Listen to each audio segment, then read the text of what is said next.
Good morning people and welcome to today's class. आज इस class में हम फिर मेंस का हमारा नेक्स्ट सेशन कंटिन्यू करेंगे जो हम सीरीज चला रहे keeping in mind RRB PO and RRB clerk mains exam. तो उसको लेके हमारा ये सेशन है, उसको हम अच्छे से देखेंगे कि क्या क्या क्वेश्चन है इस पे। और कुछ दिनों के बाद from the month of July हम मेंस सेशन भी करेंगे और प्रीलिम्स भी करेंगे, तो दोनों साथ में लेके चलेंगे तो शायद उससे बेनिफिट थोड़ा ज़्यादा हो। ठीक है, मेंस भी करेंगे और प्रीलिम्स भी अपन एक साथ ही करेंगे। ये आज का पहला सेशन है, मतलब आज का क्लास है। आज का जो थॉट है, जो हम एक थॉट डिस्कस करते हैं क्लास से पहले। तो आज का जो थॉट है वो ये है कि teachers can open the door but you must enter it yourself. इसका मतलब आपको जो भी टीचर्स पढ़ा रहे हैं, आप जिनसे भी पढ़ रहे हैं, जिसको भी आप जो भी टीचर को फॉलो करते हैं, वो आपको सिर्फ रास्ता दिखा सकते हैं। ठीक है, टीचर आपको सिर्फ एक प्रॉब्लम को कैसे जल्दी करना है सिखा देते हैं कि क्या चीज बिठाने से आपका जल्दी हो सकता है। But ultimately at the end of the day वो क्वेश्चन आपको खुद ही सॉल्व करना है, एग्जाम में आपको खुद ही बैठना है। तो यही बोल रहा है कि टीचर सिर्फ दरवाजा खोल सकता है but you must enter it yourself. ठीक है, चलिए। तो इसके साथ आज हम आपका आज का पहला सवाल देखते हैं। ये रहा आज का पहला सवाल। इस क्वेश्चन को अच्छे से देखिए और इसको ट्राई कीजिए। Please try this question. एक मिनट।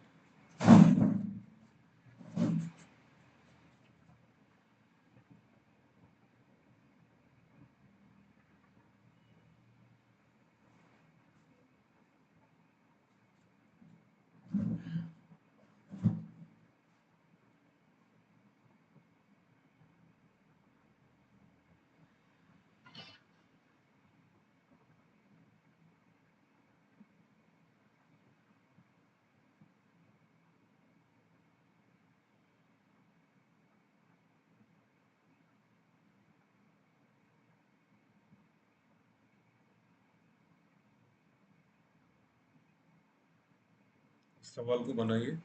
डेटा सफिशिएंसी का क्वेश्चन है, प्लीज चेक इट।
क्वेश्चन बोल क्या रहा है देखिए। क्वेश्चन ये बोल रहा है कि vessel A contains a mixture of mango pulp and milk in the ratio of 4:k। तो यहाँ पे कोई वेसल ए है, ये कोई वेसल है जिसमें मैंगो पल्प और मिक्सचर का मतलब मैंगो पल्प और मिल्क, इसका रेशियो है 4:k। ठीक है, रेशियो गिवन नहीं है। ठीक है, आपको बताना है के का वैल्यू कितना है। ठीक है, मतलब मिल्क का वो के जो है मिल्क के लिए है तो उसका वैल्यू बताना है। स्टेटमेंट वन क्या बोल रहा है देखो, स्टेटमेंट वन क्या बोल रहा है, vessel B contains a mixture of mango pulp and milk in the ratio 5:4। कोई वेसल बी है जिसमें मैंगो पल्प और मिल्क का रेशियो है 5:4। ठीक है, पाँच, 5:4। The mixture from vessel A and B are mixed in the ratio 7:18, so that the mixture of mango pulp and milk in the resultant mixture becomes, so that the ratio of mango pulp and milk in the resultant mixture becomes 14:11। ठीक है, तो यहाँ पे हम क्या कर सकते हैं। ओके, तो अभी बताया कि ये जो B है और A को मिक्स किया गया है, मतलब A को B के साथ मिक्स किया गया है, ए को बी के साथ मिक्स किया गया और किस रेशियो में किया है, इस रेशियो में 7:18 के रेशियो में ए और बी को इस रेशियो में मिक्स किया है। ठीक है, और आपको पता है कि बी में भी हमको पता है कि वो क्या है, मतलब मिल्क का फ्रैक्शन कितना है, 4/9। और ये वेसल बी में देखो 5:4 है, तो मिल्क कितना है, 4/9, 4/9। ठीक है। चलो, तो ये कैसे सेम क्वेश्चन दो बार आ गया। ओके, सेम क्वेश्चन दो बार आ गया। ठीक है, ठीक है। और रिजल्टेंट मिक्सचर में 14:11, मतलब रिजल्टेंट मिक्सचर में मैंगो पल्प और मिल्क का रेशियो है 14:11। इसका मतलब मिल्क का अगर फ्रैक्शन देखेंगे तो हम बोलेंगे सर ये 11/25 है।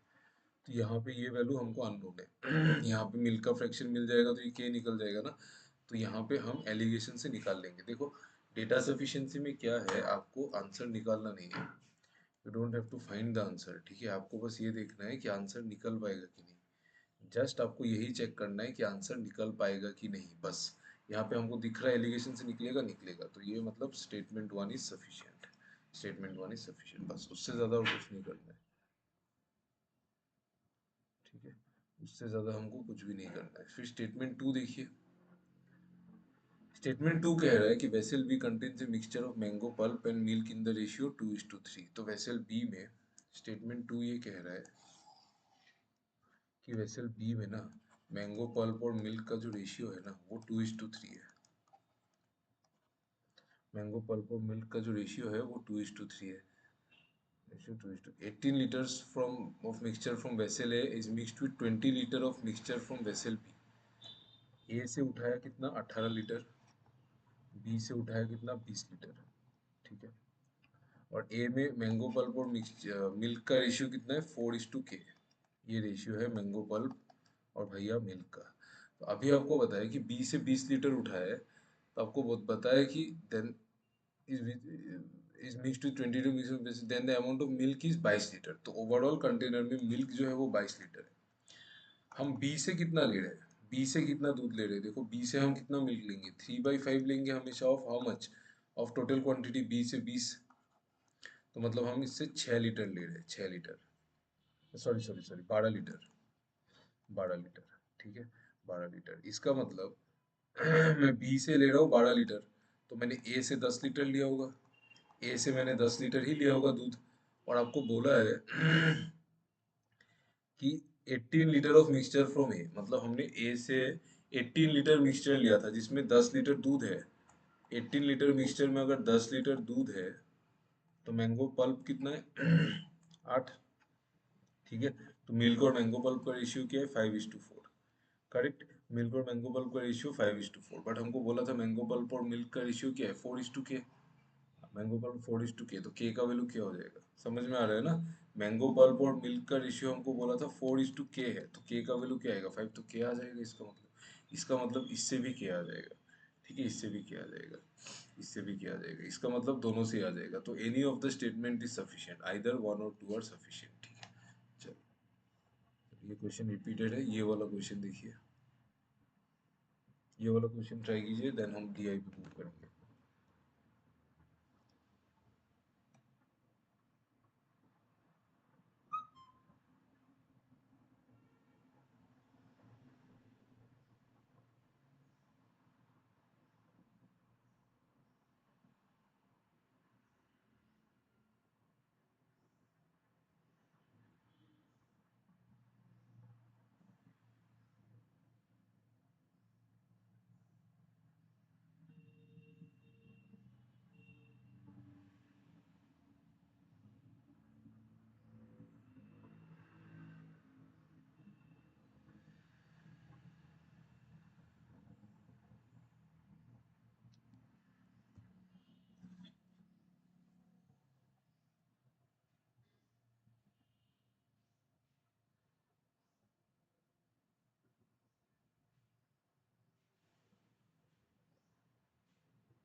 मुझे तो सीरीज समझ में आ रहा है, आप लोग ट्राई कीजिए।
देखो क्या बोला है, the question is given below consists of the number series 1 from with some logic. In the given series 1, one number is wrong. इस सीरीज में कोई एक नंबर गलत है. Find that wrong number and make the number series 2 following the same logic as number series 1 by taking the identified wrong number as the first element of series 2. ठीक है, मतलब ये वाला सीरीज है, यहाँ पे कोई रॉन्ग नंबर है, पहले तो रॉन्ग नंबर निकालो इस सीरीज में. 27, 21, 105, 531, 3193. देखो देख के थोड़ा बहुत पता तो चल रहा है कि ये इंटू 5, 105 इंटू 5 कितना होगा, 525 प्लस 6 है. और ये भी पता चल रहा है कि ये इंटू 6, देखो 1 इंटू 6, 6, 6 प्लस 7, 3 यूनिट डिजिट से चेक कर सकते हैं. तो 531 इंटू 6 कितना होगा, देखो 506, 3000, और 30 6 180, 3180, 3186 इंटू 6 प्लस 7, 3000 इंटू 6 प्लस 7. मतलब ये होना चाहिए था इंटू 4 प्लस 5, और ये होना चाहिए था into 3 plus 4.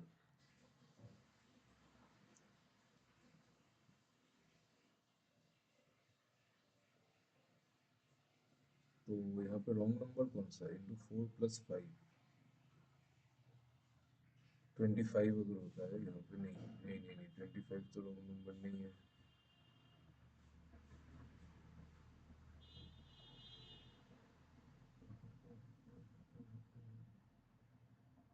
Into 5, 525 plus 6 into 6 plus 7, तो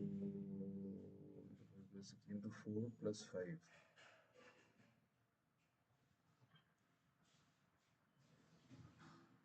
ट्वेंटी 25 आ रहा है यार, ये अगर 25 होता है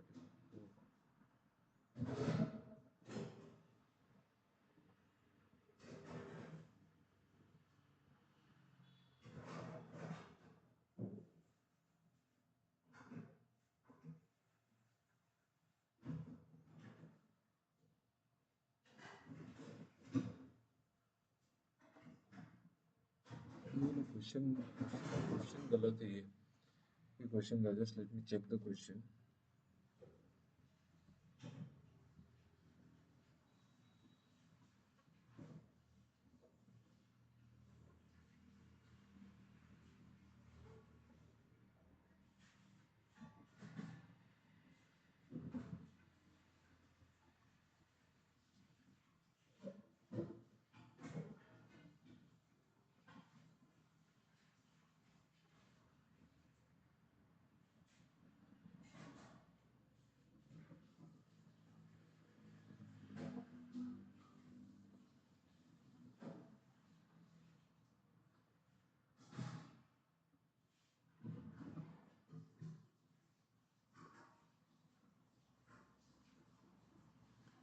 यस करेक्ट, क्वेश्चन गलत है यहाँ पे। ये 27 नहीं है, ये 7 है, ठीक है।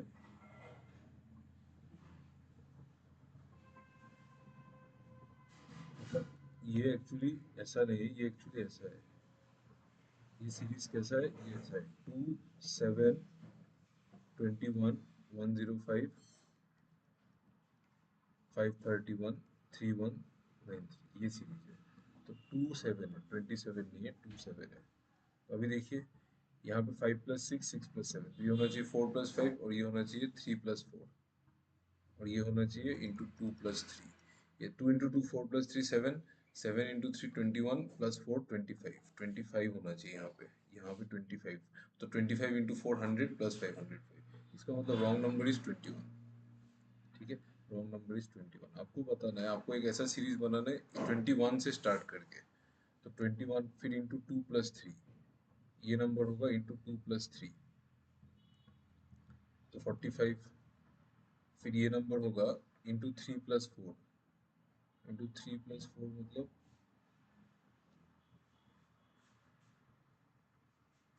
इंटू 3 प्लस 4 मतलब 135 plus 4 139, into 2 plus 3 into 3 plus 4, ये नंबर होगा इंटू 4 प्लस 5 139 इंटू 4 कितना हो जाएगा 280 560, 556 into 4 plus 5 561।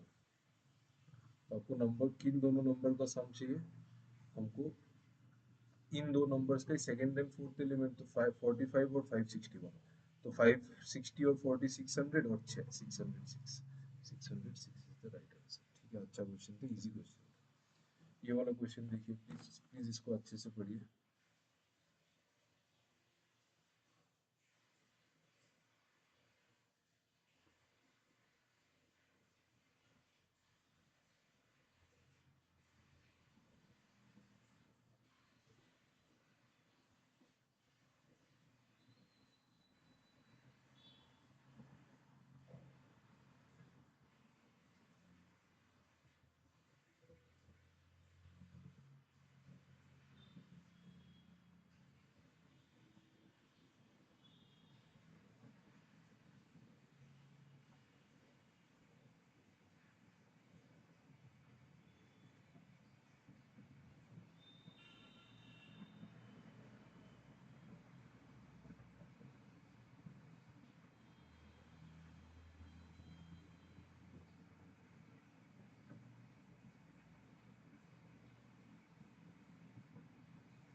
Please try this question.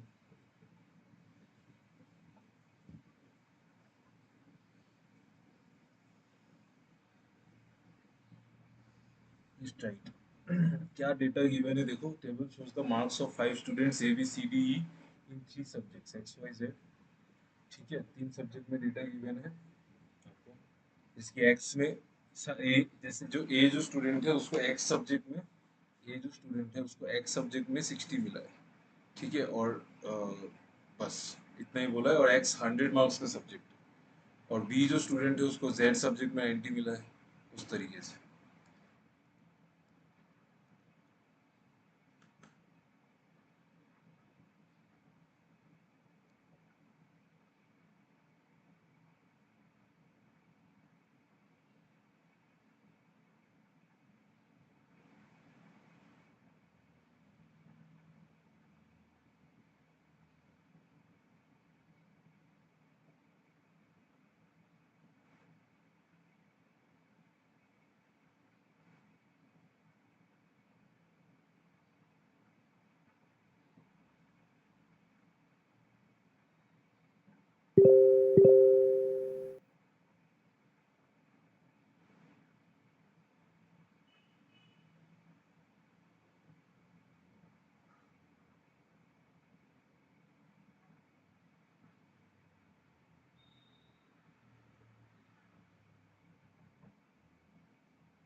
Okay, तो पहले तो हम क्या करेंगे, इस टेबल को कॉपी नहीं कर सकते, ठीक है, मैं ट्राई करता हूँ इसको कॉपी करने का, नहीं तो इसको बना लेंगे फिर।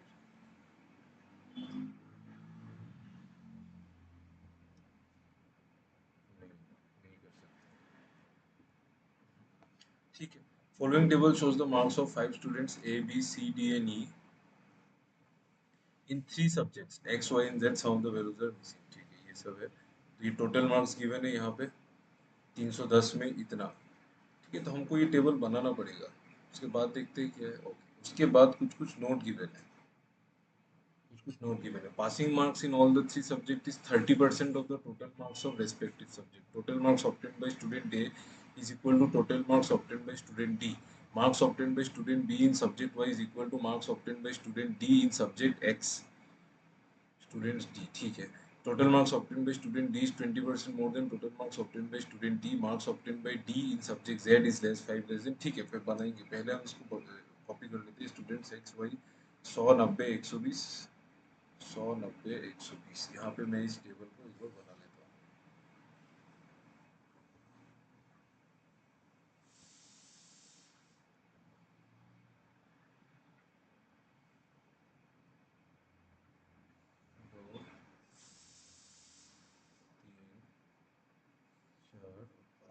2 3 4 5, 1 2 3 4 5, ठीक है, ये हो गए स्टूडेंट्स। ये subject X, subject Y, subject Z.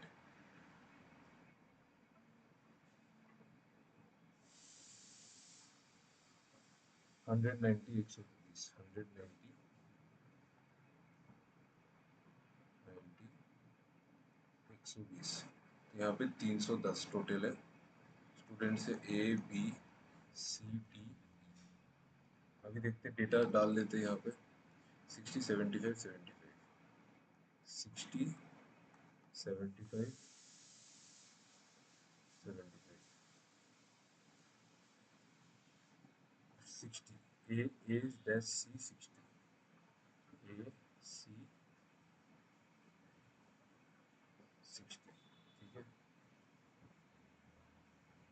B 90 था 55, सही है ना, B90 दो छोड़ के रूट 225 D 175।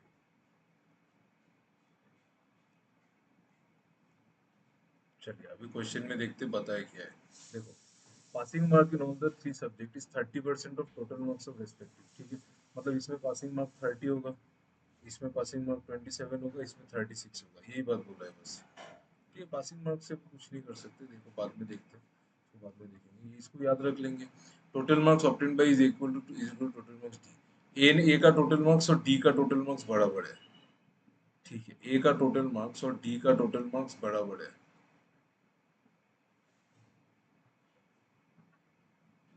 ठीक है। मतलब ये अगर एक्स है तो ये भी एक्स है, ठीक है। उसके बाद पता है तो marks obtained by student B in subject Y is equal to the marks obtained by student D in subject X. B को वाई में जितना मिला, डी को एक्स में उतना मिला, बी को वाई में जितना मिला, डी को एक्स में उतना मिला, बी को वाई में जितना मिला, मतलब सपोज वाई मिला है तो डी को एक्स में भी वाई मिला है, ठीक है। चलो ठीक है, चलो चलो चलो चलो चलो चलो चलो, उसके बाद total obtained by D is 20% more than total marks obtained by E। D को 20% ज्यादा मिला है ई से। Okay, total marks obtain by D, यहाँ पे हिंट मिल गया। Total marks obtain by D is 20% more than total marks obtain by E. को मार्क्स कितना मिला है टोटल 175। 175 को 20% बढ़ा दो, इसका 10% 17.5 और 20% होगा आपका 35, 5 और ये 210, मतलब इसको 210 मिला है, इसको 210 मिला है, डी को 210 मिला है, तो इसको भी 210 मिला है, इसको भी 210 मिला है, करेक्ट, सही बात है, ठीक है ना। चलो उसके बाद देखते हैं, marks obtain by D in subject Z is 5 less than the marks obtain by C in A. C in subject A तो है ही नहीं।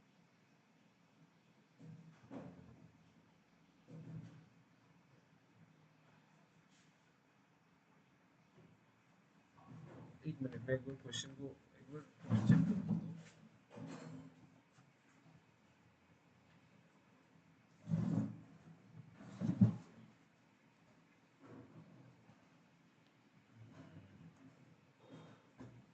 Just let me cross check the question once।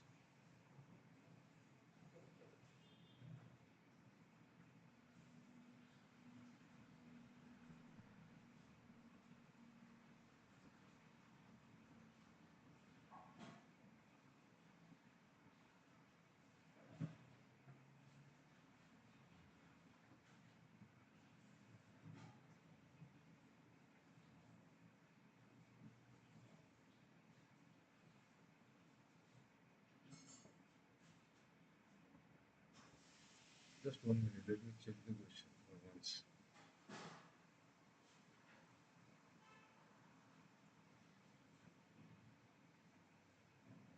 Marks obtained by D in subject Z is 5 less than the marks obtained by student D in C in subject A। Subject A कहाँ से आ गया यार।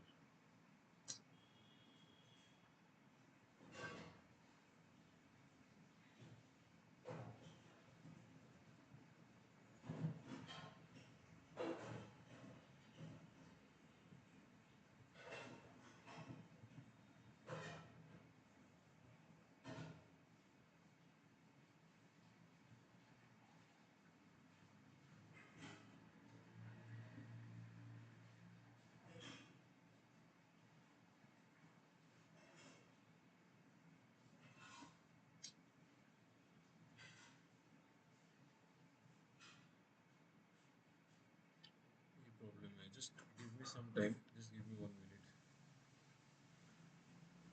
Question में marks obtain by D in subject Z is 5 less than marks obtain by C in subject A, कहाँ से आ रहा है।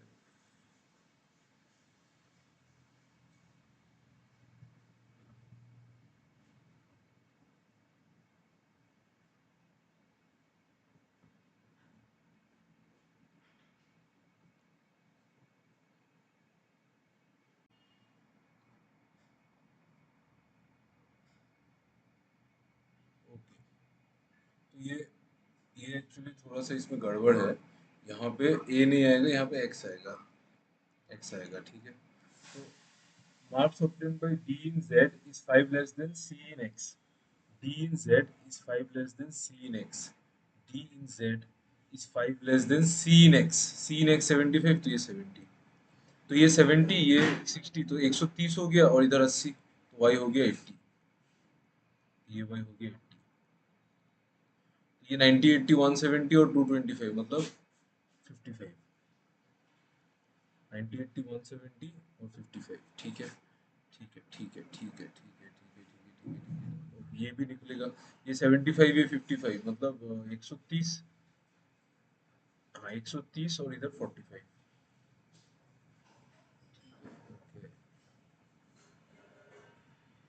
फिर देखते हैं, marks obtained by C in Z is 14 more than passing mark for Z. C को Z में जितना मिला ना, वो 14 पासिंग मार्क से ज्यादा मिला, मतलब C को Z में जितना मिला ना, वो 14 more than passing mark. Passing mark इसका कितना है, 30%, मतलब 120 का 30% कितना है, 36, तो इसका पासिंग मार्क 36 है, तो 36 से 14 ज्यादा मिला, मतलब 50 मिला, ये 50 और ये, तो ये और ये मुझे नहीं पता, बस मेरे पास अभी दो अननोन वैल्यूज है, ठीक है। चलो क्वेश्चंस को देखते हैं, क्वेश्चन देखते हैं, ये सारा टेबल तो निकल गया, क्वेश्चन देखते हैं। Marks obtain by A in subject Y is P more than the passing mark for subject Y, ठीक है। Marks obtained by A in subject Z, A in subject Z नहीं निकला ना, हाँ नहीं निकला। Is P plus one more than the passing mark for subject Z,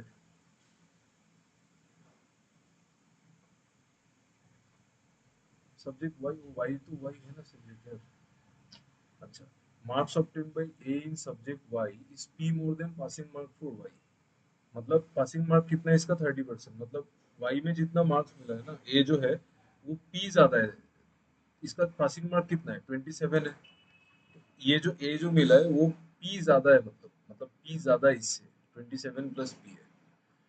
marks obtain by A in subject Y, जो A जो marks मिला है that is P more than the passing mark, मतलब 27 प्लस पी है भाई। And marks obtain by A in subject Z is P plus one more than, तो Z in subject Z में marks कितना है, बी, तो बी जो है ना वो पी प्लस वन ज्यादा है पासिंग मार्क्स से, तो इसका पासिंग मार्क कितना है, 36, इससे पी प्लस वन ज्यादा है, passing mark subject 36 plus P plus one, मतलब 37 प्लस पी, ठीक है। For what values of A and be given in the table, which of the given in the table which of the following option is true, भाई ये तो simple है, ए अगर p plus 27 है और b अगर p प्लस 37 है, तो कौन सा ज्यादा है, कौन सा ज्यादा है, ए ज्यादा है कि बी ज्यादा, ऑब्वियसली बी ज्यादा है, ए p प्लस 27 है, बी p प्लस 37 है, तो बी ग्रेटर देन ए, क्या क्वेश्चन है, बी ग्रेटर देन ए, ठीक है। चलो next, find the average marks obtained by all five students in subject X, subject X का एवरेज पूछा है, मतलब 55, 60, 75, 75, 75, 80, इन सारे नंबर्स का एवरेज पूछा है, ये 60, 55, 75, 80, 75, अब मान लो एवरेज 75 है, डेविएशन चेक कर लो, यहाँ पे 15 का डेविएशन है, यहाँ पे 20 का, मतलब 35 का डेविएशन, और यहाँ पे +5, मतलब -35 +5, -35 +5, -30 का डिविएशन है, -30 का डिविएशन पांचों इक्वली पी लेंगे तो 6 का डिविएशन है, मतलब 75 - 6, 69, इसका एवरेज कितना है, 69, ठीक है, एवरेज कितना है, 69।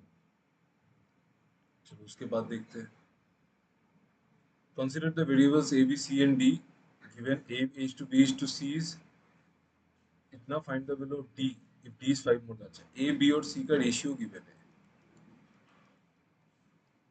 7:8:6, ठीक है। क्वेश्चन के हिसाब से देखते हैं क्या होना चाहिए, देखो a प्लस बी कितना होना चाहिए, x में मार्क्स मिला है 60, टोटल मार्क्स है 210, तो a प्लस बी 150 होना चाहिए, तो मतलब a प्लस बी 150 होना चाहिए, तो मतलब a प्लस बी जो है वो 150 होना चाहिए, मतलब इसकी रेशियो में 7:8 में, a और b किस रेशियो में, इसमें, तो मतलब a होना चाहिए 70 और b होना चाहिए 80, b होना चाहिए 80, तो 7:8, तो 70, 80 और c कितना होगा, 60, c होगा 60, आपको बोला है find the value of D, D is 5 more than 3 times value of C. D जो है 3 इंटू सी प्लस 5 है, तो मतलब 180 प्लस 5 185। क्वेश्चन बहुत आसान है।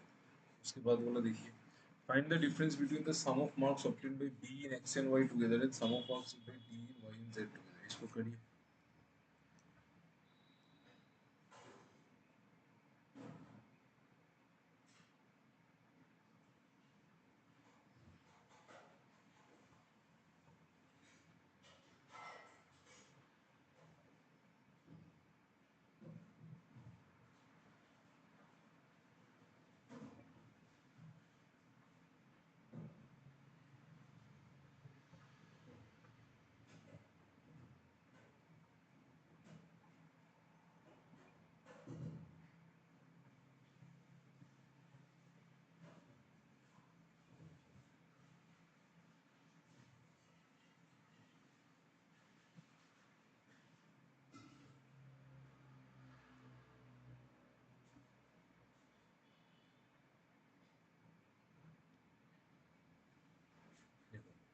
Find the difference between sum of marks obtained by B in X and Y. B को X and Y में टोटल कितना मिला है? बी को एक्स एंड वाई में टोटल, बी को एक्स एंड वाई में टोटल कितना मिला है? बी को एक्स एंड वाई में 90 80 और 55 135 135। The sum of marks obtained by D in Y and Z. D को वाई एंड जेड में कितना मिला है? डी को वाई एंड जेड में कितना मिला है? डी को वाई एंड जेड में 130। और ये क्या क्वेश्चन है? 130, इसमें गैप कितना है साइज? ये तो प्रीलिम्स लेवल का कुछ दिया ही था। ठीक है, फिर भी देखो sum of marks obtained by B in Y and Z, B in Y and Z, B in Y and Z, B को वाई एंड जेड में कितना मिला है? बी को वाई एंड जेड में कितना मिला है? 170।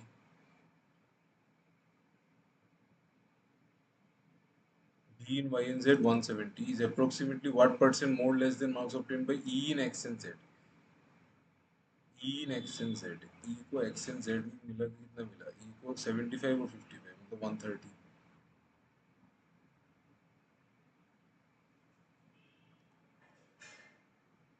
कितना ज्यादा है? 170 130 से 40 ज्यादा है। कितने में? 13 में। तो 4 13 में तो 1/13 होता है 7.69%। तो 28% के करीब होगा, मतलब 31% होगा आंसर ऑब्वियसली। 28% के सबसे करीब यही है। ठीक है, चलो आज की क्लास के लिए इतना ही है। क्वेश्चंस इजी थे, डीआई अच्छा था, ठीक था, अच्छा डीआई था, ठीक ठाक मॉडरेट लेवल वाला। चलो आज की क्लास के लिए इतना ही। आई होप आपको लेक्चर्स पसंद आ रहा हो, और कुछ भी कंटेंट आप हमारी तरफ से ऐड करवाना चाहते हैं तो हमको डेफिनेटली कमेंट सेक्शन में बताइए। Look forward to the next video. चलो, thank you everyone, thank you and have a nice day.